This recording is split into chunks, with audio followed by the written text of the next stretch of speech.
Değerli izləyicilərimiz, hər vaxtınız xeyirli olsun. 2 mərtəbə, 5 otaqlı, əla təmir olunmuş, zövqlə təmir olunmuş həyət evi təqdim edirəm sizlərə. Evimiz 5 otaqlıdır. Bütün sənədləri qaydasındadır. Evin də torpağın da sənədi var. Paket sənədlidir, tam notarial alqı-satqı olunacaq sənədi var. Kommunalları tam qaydasındadır. Bura evin qonaq otağıdır, dəyərli izləyicilərimiz. Zövqlə təmir olunmuş, gözəl TV stent yığılmış qonaq otağı var. Bu gözəl evimizin, keçək evin mətbəxini təqdim edim sizlərə. Burada yerləşir evimizin geniş, əla təmir olunmuş mətbəxi. Mətbəxdən evin arxasına keçmək üçün qapı quraşdırılıbdır. Evin həyətin videonun irəliyən dəqiqələrində təqdim edəcəm. İlk öncə evin içərisindən təqdimata başlamaq istədim. Burada evin birinci mərtəbəsinin yataq otağı yerləşir.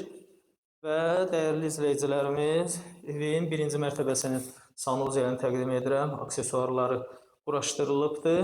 Evimiz ilkin olaraq 145.000 manata deyilir. Real müştərilərə qiymətdə endirim olunacaq. İkincisi haqqında məlumat verim.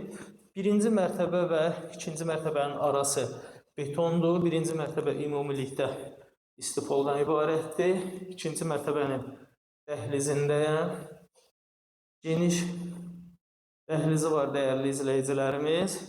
Dəhlizdən eyvana çıxış burada yerləşir. Keçək yataq otaqları ilə tanış edim sizləri. Dəyərli izləyicilərimiz, burada yerləşir ikinci mərtəbəni yataq otaqlarından biri. Keçək digər yataq otaqlarını təqdim edim sizlərə. Və burada evin ikinci mərtəbəsinin digər yataq otağı yerləşir. Və ümumilikdə evin sonuncu yataq otağını təqdim edirəm. Burada isə yerləşir ikinci mərtəbənin sanuzeli, aksesuarları quraşdırılıbdır. Keçək evin həyətdən görünüşünü də təqdim edim sizlərə. Dəyərli izləyicilərimiz, evimizin xarici görünüşünü təqdim edirəm sizlərə. Fasadı qabansik daşla üzlənilibdir. Ətraf tam yaşayışdır. Həyətini təqdim edəcəm. Evimizin həyətini təqdim edirəm hal-hazırda sizlərə. Həyətinə tam sərbəst maşın daxil olur. Həyətin giriş qapısı uzaqdan pultla idarə olunan jalüz qapıdır. Və bir daha evimizin xarici görünüşünü təqdim edim sizlərə. Bu evlə əlaqə saxlamaq istəyənlər videonun başlıq bölümündəki nömrə ilə əlaqə saxlaya bilərlər.